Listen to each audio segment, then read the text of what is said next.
And I just want to refer, you know, I was listening very carefully to everything that was going and being said. And, you know, I heard somebody, what do we do about, you know, our voters who are asking us for money, They're asking us for money. They're asking you for money because you, as a leader, have failed. It is, no matter how many laws you put in place to stop, oh, we are going to cap how much money is going to be given, somebody will still give them money, law or no law. The problem is to fix the issue. Because your primary responsibility as a member of parliament, my friend, is to represent your people, is to oversight the government of the day. All right? Now, if you have failed in your responsibility of representing your people to ensure that the government of the day has given them their ambulance, that has given them their health center, has given them their school and water, why are you then surprised when the Mwananchi comes to you and says, I want this ambulance and you are supposed to bring it to me? But he's not asking it from you.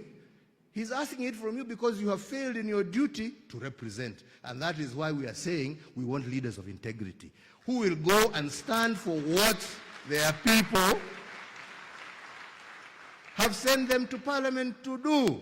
You were sent to parliament to go and speak on behalf of your people, not to speak on behalf of your stomach, my friend. This is the problem we're having here. And we must be honest with each other. Yeah? So if you are to be leaders, you must be led by service to your people, not service to your stomach. That is the reason you seek leadership. Yeah? That is why, and that is how you will change this country. That is how you will change East Africa. That is how you will change Africa. That is how you will get the world to recognize you. That is how you will get the world to respect you. That is how we will stop being beggars. That is how your children will have hope instead of going to die in some sea there, crossing to Europe to look for nothing. Na hakuna kitu huko. Yeah? Yeah? Unawacha matoke hapa ati uende ukakule Burger King na McDonald's kule. Sasa who is the fool? Your matoke here fresh, wonderful and beautiful, to go and line up huko ukula burger ambaye inakunonesha tumbo tu na hakuna kitu inakufanya. Oh. Ama ni namna gani?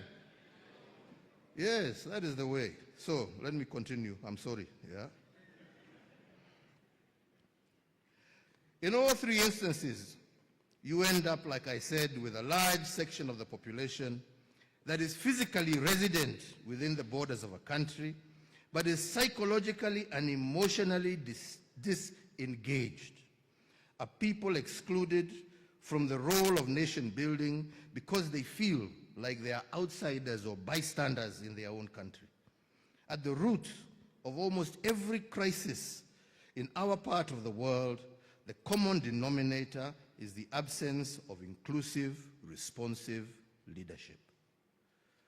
Further, I believe it is essential for you as young leaders to appreciate the fact that these fissure lines that I speak about are visible beyond our continent.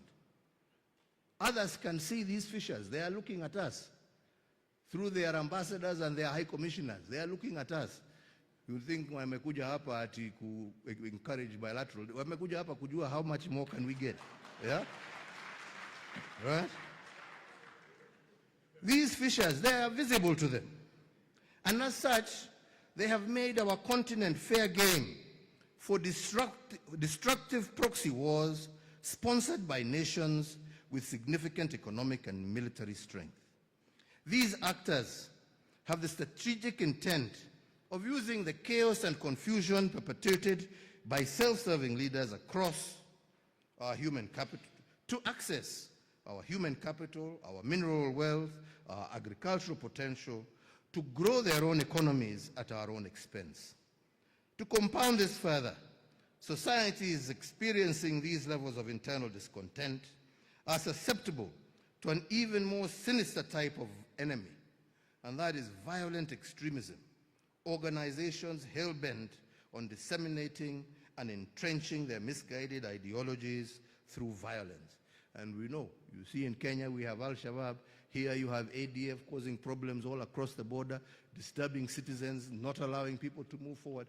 But why are these groups able to do that? They're able to do that because there is somehow feeling that there is a vacuum which they want to come here and push, because we have also failed in trying to have this inclusive society.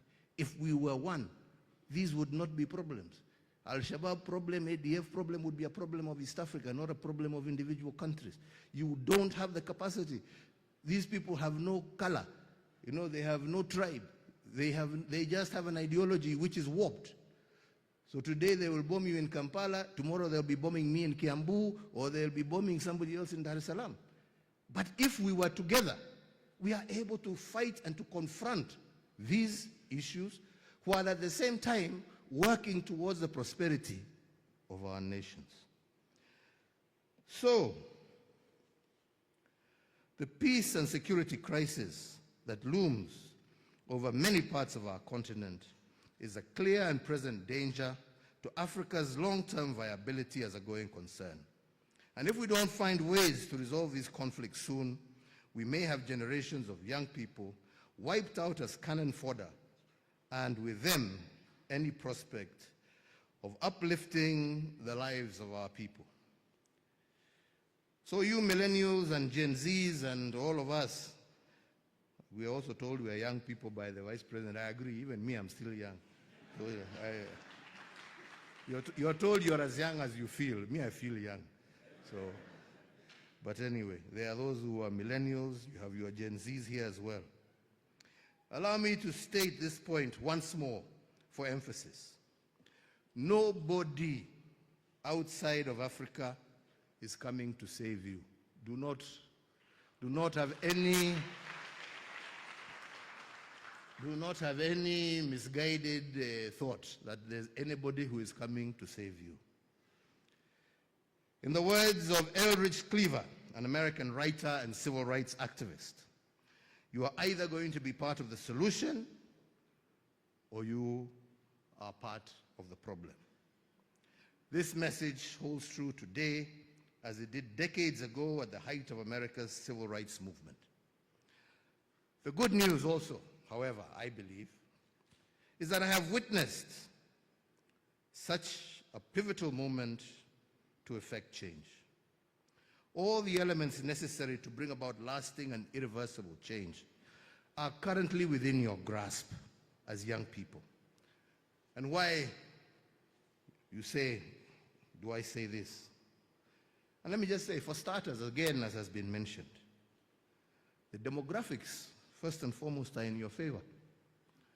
The median age across our African continent in 2025 is 19.3 years, against a global median of 30.4 years. This means that over 65% of all Africans are below the age of 25. You have the numbers, you have the time, you have the energy to get involved and stay involved in governance discussions until you effect the change you wish to see. You have the time. Our elder, Mzee here, told us that when he stood here starting his journey, he was 23 years old. He's now 88, going 89, still fighting. Some of you have not even touched 23, and you are lamenting. My friend, this is a call to action. Get up and start moving. This is your call to action. Now. Now is the time. Now. Not tomorrow, not the day after, not after you graduate. No. Now is the time. Now.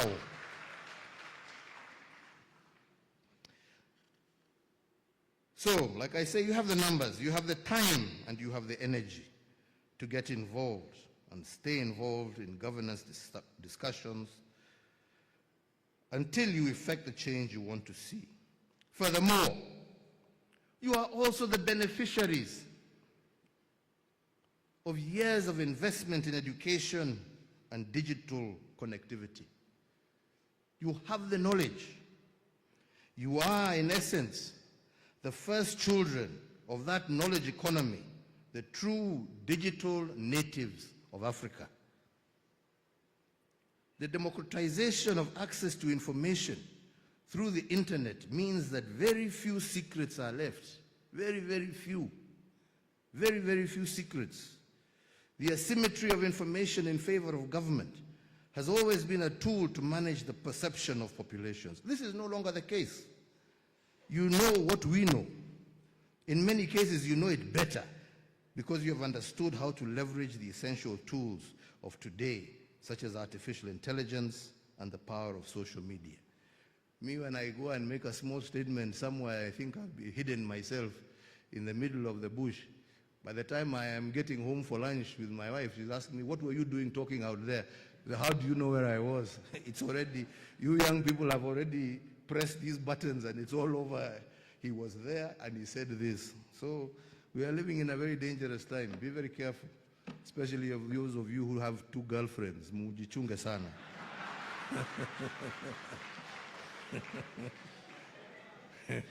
I hear these days they can even follow you, you know. So you can just say, I don't know, follow me or track me, I don't know what. And you've said you've gone to study in, I don't know, the library, and she finds you in some. Be very careful. Things are very dangerous these days. So lastly on this point is that over the last 60 years or so, as our countries have developed, so have the living and migration patterns of our citizens. And this is a wonderful fact. Millions of families have moved from rural towns to large urban settings in search of opportunity and better life.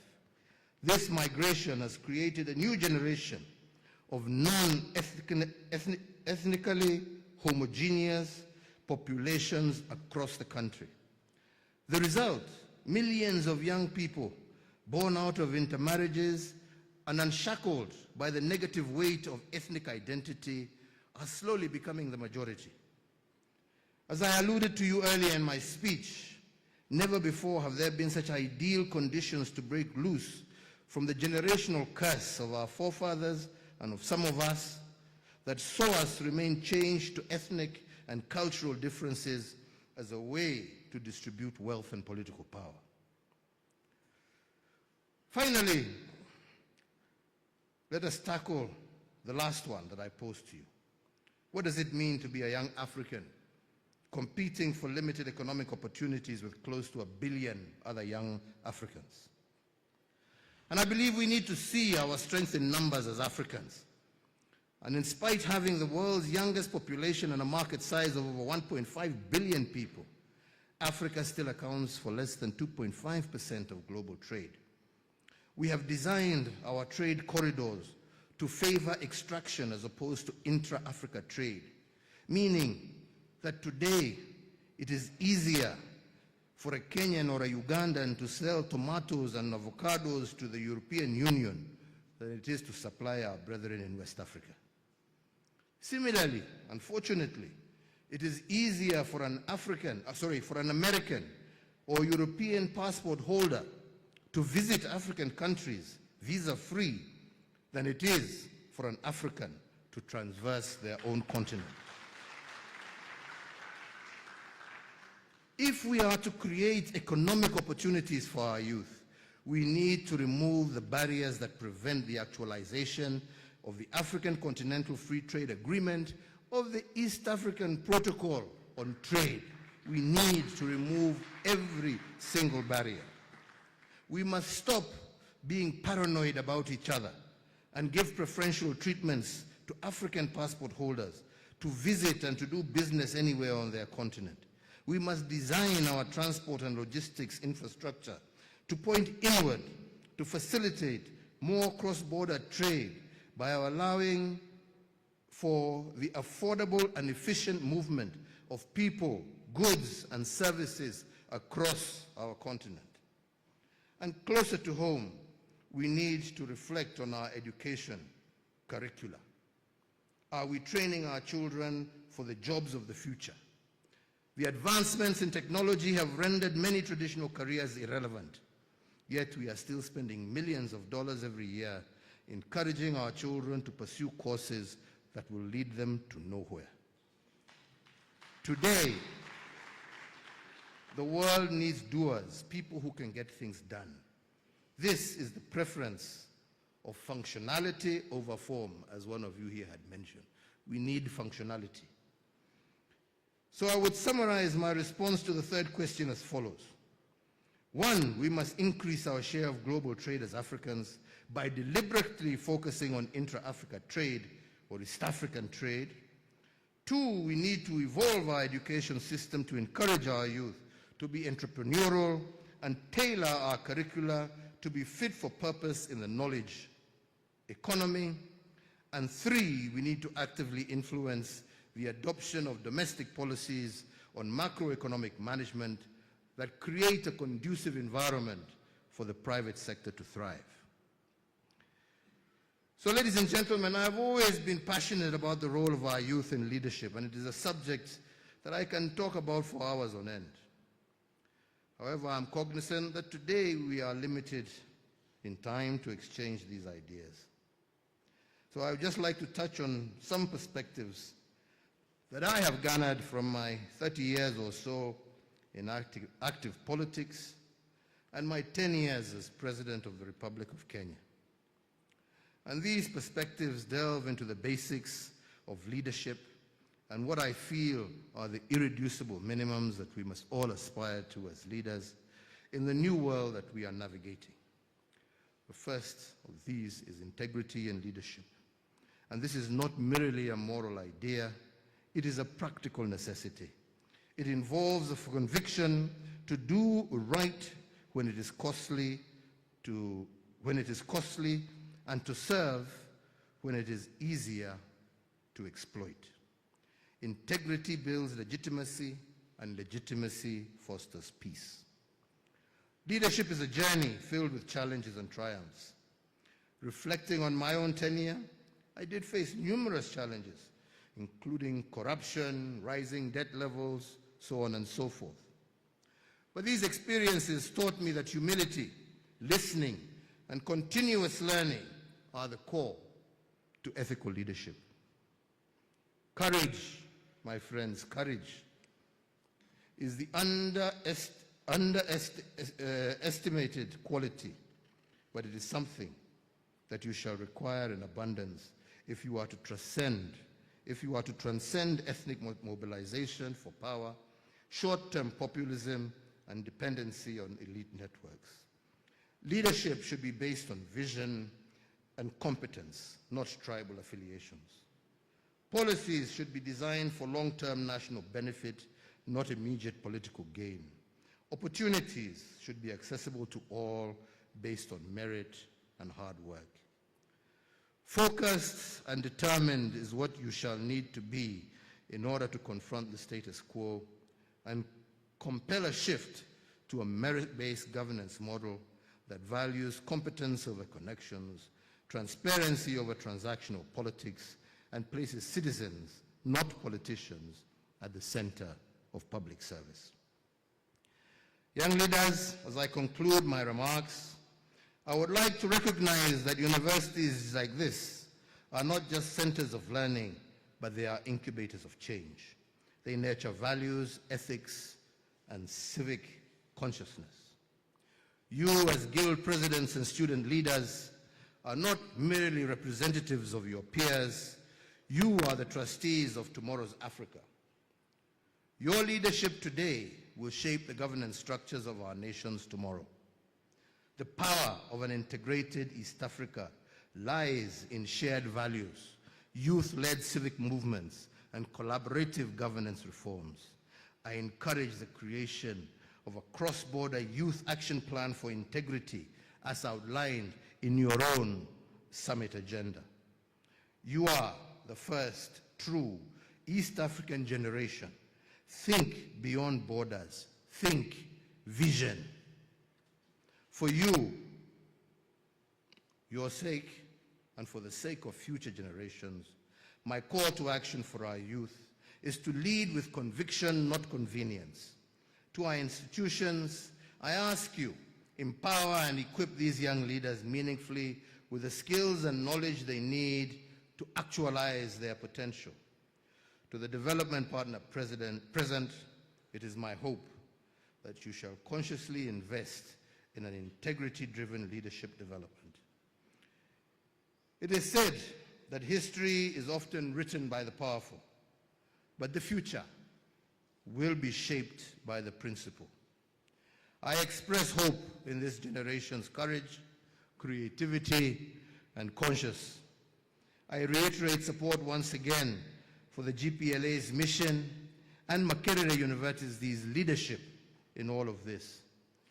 Let your voices rise not just as echoes of the past, but as my father said, as architects of a new dawn, an East Africa that works for all and leaves no one behind.